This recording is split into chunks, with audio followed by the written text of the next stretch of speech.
शुद्ध आत्मा को अनंत वंदन नमन। एक दुखी व्यक्ति सन्यासी के चरणों में पहुंचा है दुख का निवारण करने के लिए। उसने कहा कि मैं चाहता हूँ कि मेरे जीवन से दुख का संन्यास हो जाए, दुख मेरे जीवन से विदा हो जाए। और उसको विदा करने के लिए जगह जगह मैं गया, लेकिन मुझे कहीं समझ नहीं आया। आपके ठिकाने आया हूँ। और उस संत ने कहा, उस सन्यासी ने कहा, मैं तुझे सैंपल थोड़े बताता हूँ। सुख के क्या बताता हूँ? सैंपल। सुख कितने हैं? सुख कितने हैं? अब कहते हैं सुख कितने हैं, ऐसा विचार कभी उसने किया ही नहीं था। लेकिन संत ने कहा मैं कुछ सुख के सैंपल तुझे बताता हूँ।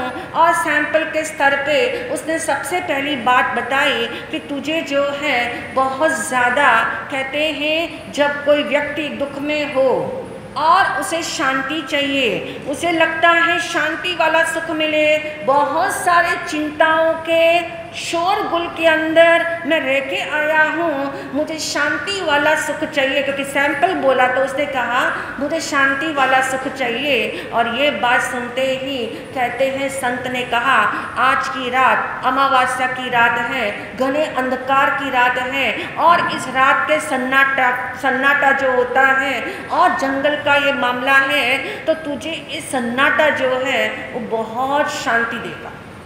ये सन्नाटा तुझे शांति वाला सुख देगा, क्योंकि तेरे भीतर की मंशा है कि मैं सुख का चाहक हूँ, मैं सुख का ग्राहक हूँ। तो मुझे ऐसा सुख चाहिए जिससे शांति मिलती हो। तो सन्नाटे में क्या होती है? क्या होती है? सन्नाटा भी सुख दे सकता है, सन्नाटे में भी सुख मिल सकता है। जब ये बात संत ने कही तो उसने कहा नहीं, मुझे ऐसा सुख नहीं चाहिए, मेरी ऐसी चॉइस नहीं है, मुझे ऐसा सन्नाटे वाला सुख नहीं चाहिए जो इतना गंभीर हो। ऐसा सुख मुझे नहीं चाहिए, क्योंकि ये सन्नाटा, ये अमावस्या का अंधकार, ये तो डरावना होता है। यहाँ तो मैं यदि ऐसा कहूँ कि हाँ ये सुख मुझे चाहिए, तो मेरे भीतर में और नई चिंताएं पैदा हो जाएगी। क्योंकि ये रात तो जो है चोर लुटेरे के लिए सही होती है, लेकिन मुझ जैसे व्यक्ति के लिए ये रात अंधेरे की, ये ऐसा सुख मुझे नहीं चाहिए सन्नाटे वाला। तब कहते दूसरा सैंपल बताया। दूसरा सैंपल उसने कहा यदि तुझे ऐसा सुख पसंद नहीं, तुझे प्रकाश वाला सुख चाहिए। पहले उसने क्या कहा था? मुझे शांति वाला सुख चाहिए, और उन्होंने सन्नाटे का सुख बताया। दूसरा उसने कहा मुझे इतना अंधकार पसंद नहीं है, अंधकार में कॉन्फिडेंस लूज हो जाता है, अंधकार में नए नए भय पैदा होते हैं, नए नए विकल्प आ जाते हैं, मुझे ऐसा सुख नहीं, मुझे प्रकाश वाला सुख चाहिए। और कहते हैं संत ने कहा सूर्य बहुत तप रहा है, सूर्य की अच्छी दैदीप्यमान सूर्य है, बहुत चारों तरफ उजाला ही उजाला है। तो एक काम कर, इस सूर्य के प्रकाश का जो उजाला है उसके अंदर तेरे को सुख मिलेगा। तो उजाले का सुख ले ले, प्रकाश का सुख ले ले। और उसने कहा ये तो बहुत गर्म सुख है। क्या बोला? बहुत गर्म है, मुझे प्रकाश वाला सुख चाहिए, लेकिन गर्म वाला सुख नहीं चाहिए। प्रकाश लेने जाता हूँ तो क्या मिलेगी? गर्मी भी साथ मिलेगी। मुझे ऐसा सुख नहीं चाहिए, ये मेरी चॉइस नहीं है, क्योंकि इसमें गर्मी मिलेगी। यदि थोड़ी देर के लिए भी सूर्य के सामने बैठ जाओ तो प्रकाश तो मिलेगा ही मिलेगा, लेकिन गर्मी भी मिलेगी। तो संत ने कहा एक काम कर, तुझे गर्मी वाला जो है सुख नहीं चाहिए, तो मेरी पश्चिम दिशा के अंदर जो मेरी कुटिया है उसकी पश्चिम दिशा के अंदर जंगल ही जंगल है, घने घने पेड़ हैं, बहुत छायादार पेड़ हैं। तो उस तरफ जो है 1 किलोमीटर से आगे निकल जा, तेरे को शीतलता वाला सुख मिलेगा, बड़ा ठंडा ठंडा सुख मिलेगा, क्योंकि गर्म सुख तुझे चाहिए नहीं। और उसने कहा ऐसा ठंडा सुख भी मुझे नहीं चाहिए, क्योंकि वहाँ जाऊँगा तो क्या मिलेगा? जंगल के अंदर कोई जाता है और मानता है कि मैं घर से फ्री होकर के मैं यदि जंगल जाता हूँ तो मुझे बहुत शांति मिलेगी, बहुत सुकून मिलेगा, लेकिन उसने कहा मेरी चॉइस ये नहीं है। वहाँ जाने के बाद जंगली सुख मिलता है। कैसा सुख है वो? जंगली सुख है। मेरी चॉइस जंगली सुख की नहीं है। मुझे शीतलता चाहिए लेकिन साथ में जंगलीपना नहीं चाहिए, यानी जहाँ देखूँ वहीं जंगल ही जंगल, वहीं बड़े बड़े वृक्ष, ऐसा सुख मुझे नहीं चाहिए। और तब कहते हैं संत ने कहा एक काम और कर ले, एक और सैंपल बताता हूँ। मेरे पश्चिम की तरफ तो जंगल है, लेकिन मेरी जो है पूर्व की तरफ जो है एक स्मशान घाट है। स्मशान घाट में चला जा, तुझे क्या मिलेगा? सुख मिलेगा। और उसने कहा कि ऐसा मुर्दा सुख मुझे नहीं चाहिए। देखिए कितने सैंपल बता दिए संत ने। सारे सैंपल को उसने रिजेक्ट किया। उसने उसमें भी कोई फॉल्ट देख लिया, उसमें भी दोष देख लिया, उसमें भी उसने कह दिया कि ऐसी चॉइस है मेरी, लेकिन ऐसी चॉइस नहीं है। इसमें भी उसने अपनी जो है अंदर की तैयारी रखी थी, मुझे चाहिए सुख लेकिन ऐसा वाला नहीं चाहिए, वैसा वाला चाहिए। अब वैसा वाला कोई मिलता है तो नहीं, ऐसा नहीं, ऐसा वाला सुख चाहिए। यानी इसी तरह से उसने कहा कि मुझे ऐसा मुर्दा सुख भी नहीं चाहिए। और तब संत ने कहा इतने ही सैंपल मेरे पास हैं और मैं जिस सुख का सैंपल चखता हूँ वो बहुत निराला है। मेरे पास जो सुख है, जिस सुख का स्वाद मैं यहाँ बैठ के लेता हूँ वो बहुत निराला है। और मैं तो जो हूँ अपने भीतर रहता हूँ, अपने भीतर के सुख का मैं आनंद लेता हूँ। और उस व्यक्ति ने कहा ये मेरे को समझ में, क्या कहते हो? कोई कह दे अंदर जाओ, सुख तो अंदर है, जहाँ होगा वहीं तो जाना पड़ेगा। सुख बाहर नहीं है, ये मान्यता में बैठा या नहीं?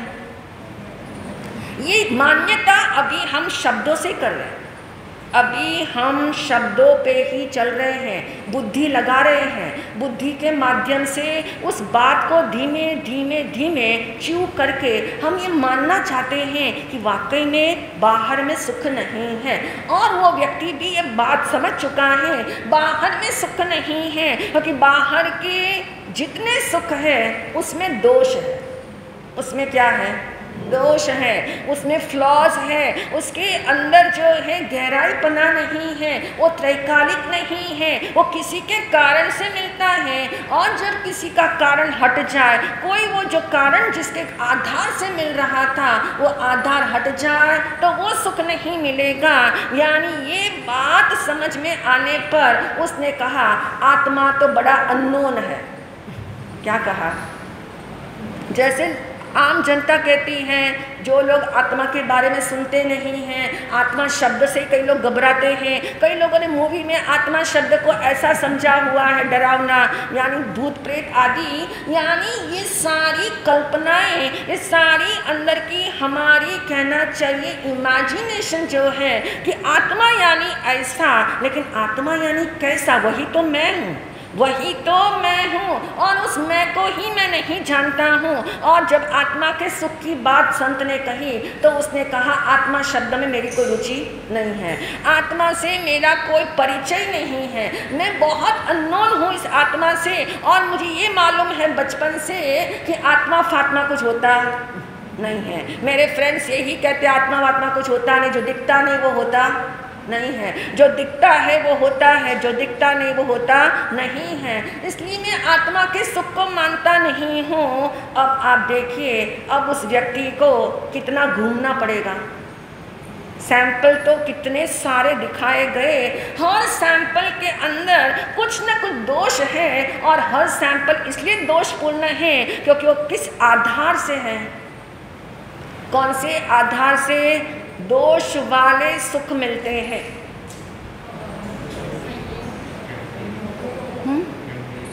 हाँ, टेम्पररी है, टेम्पररी सुख जिसको हम कहते हैं वो किसके कारण मिलते हैं? पुण्य के उदय से मिलते हैं। जितने पुण्य के उदय से मिलते हैं यानी कर्मों के उदय से मिलते हैं, शुभ कर्म के उदय से मिलते हैं। और जो जो शुभ कर्म के उदय से मिलता है उसके अंदर पहला दोष हमने देखा क्या हो जाता है? वो चेंज। वो बदल जाता है, वो बदलने की तासीर लिए हुए हैं, वो बदलेगा ही बदलेगा। कोई कितना रोकना चाहे बदले ना, ऐसा संभव ही नहीं है। इसलिए कहा जितने रिलेटिव सुख है, टेम्पररी सुख है, दुनियावी सुख है, अवास्तविक सुख है, वो सब बदलने की टेंडेंसी लिए हुए हैं। इसलिए वो बदलेगा ही बदलेगा। उस बदलने को रोक नहीं सकते, मात्र इतना कर सकते हैं जो बदलने वाले सुख हैं उसके साथ स्वीकार भाव अंदर में चलेगा कि ये सब कुछ बदलने के लिए आया हुआ है। कोई आश्चर्य नहीं। आश्चर्य उसको होता है जिसको फैक्ट्स का पता ना हो। आश्चर्य उसे धक्का उसे लगता है, अरे ऐसा हो गया, ऐसा कैसे हो गया, किसने कर दिया, क्यों हो गया, ऐसा तो नहीं होना चाहिए था। ये सब कौन सोचता है? जिसने सत्य को अंदर तक समाया नहीं हो, जिसने सत्य को सुना है कानों से, सत्य को समझा है बुद्धि से, लेकिन अभी उसे विश्वास नहीं हुआ। जब तक विश्वास नहीं होगा, जब तक मान्यता में नहीं आएगा, जब तक अपनी बिलीफ सिस्टम की करेक्शन नहीं होगी, तब तक जो है ये चेंज जो है वो बड़ा भारी लगता है। ये चेंज जो है हमें अस्वीकार लगता है कि मैं क्यों स्वीकार करूं। लेकिन ये बात ज्ञानियों ने कही, जितने जितने सुख आपको बाहर से मिलते हैं उसका पहला दोष है कि वो क्या हो जाते हैं, बदल जाते हैं, वो चेंज हो जाते हैं। नंबर टू का दोष बताया है कि जो टेम्पररी सुख है उसमें डाउट होता है। क्या होता है? डाउट किसको कहते हैं? आपको किसी व्यक्ति पे डाउट हो गया, आपको अपनी संपत्ति पे ही डाउट हो गया कि गिन के पैसे रखे थे, गिन के रखे थे, अब हो सकता है गिनने में भूल थी या फिर किसी ने उठा लिया, किसी ने इसमें से कुछ कम कर दिया। अब मेमोरी पे भी भरोसा नहीं पड़ रहा कि मेमोरी तो जैसे मेरी शार्प है, कैलकुलेशन में मैं बहुत ठीक हूँ, डिजिट्स मुझे याद रहते हैं, नंबर्स में मुझे कोई वो नहीं है, लेकिन इतने रुपये गिन के रखे थे, उसमें से इतने रुपये जो कम दिखाई दे रहे हैं ये कहाँ गए, यानी डाउट हो गया। डाउट क्यों हुआ? डाउट इसलिए हुआ क्योंकि जो ये धन नाम का जो साधन है वो साधन ही इटसेल्फ ऐसा है कि वो साधन आपको उससे जो सुख मिलेगा वो डाउट वाला सुख मिलेगा। उसमें डाउट लिया हुआ है, डाउट समाया हुआ है। कोई सोचे निश्चिंत होकर के इस सुख को मैं भोगूं, ऐसा कभी होने वाला नहीं है, क्योंकि नंबर 2 का दोष बताया, डाउट जिसमें होता हो। और आप जानते हैं डाउट होने के बाद सारी चैन क्या हो गई, खत्म, अशांति शुरू हो गई, चिंता शुरू हो गई। रॉन्ग व्यक्ति को आपने क्या समझा कि अरे इसी ने लिया होगा, इसने ऐसा किया होगा, यानी कितना संभाल के रखने के बावजूद भी आप पाते हो कि आपको शंका हो जाती है, होती है कि नहीं? शंका हो जाती है। अभी आप यहाँ प्रवचन में आए हो, घर लॉक करके आए या अपना कमरा लॉक करके आए, अब यहाँ बैठ करके या रास्ते में ही आपको डाउट हो गया। क्या डाउट हुआ? किया कि नहीं किया? फिर प्रवचन सुनोगे क्या आके यहाँ? अब डाउट हो गया कि कमरा प्रॉपरली लॉक हुआ है या नहीं, डाउट में आ गए, थॉट ही आ गया। शायद आप परफेक्टली करके आए हो, बिल्कुल सही करके आए हो, पर रास्ते में थॉट आ गया। अब उस थॉट को तो कोई रोक नहीं सकता, वो थॉट तो आ गया। अब उस थॉट ने क्या किया? आपका चैन, आपकी शांति, आपका फोकस, आपकी एनर्जी, सब कुछ उसने बदल दिया। अब आपको लगता है कब घर जाऊं और कब जल्दी से क्या करूं, देख लूं कि हाँ मैंने लॉक लगाया था। अब आप देखिए सिचुएशन, ये टेम्पररी सुख है। आपका घर टेम्पररी सुख देने वाला है, आपके घर का लॉकर आपको टेम्पररी सुख देने वाला है, लेकिन उसमें क्या दोष है?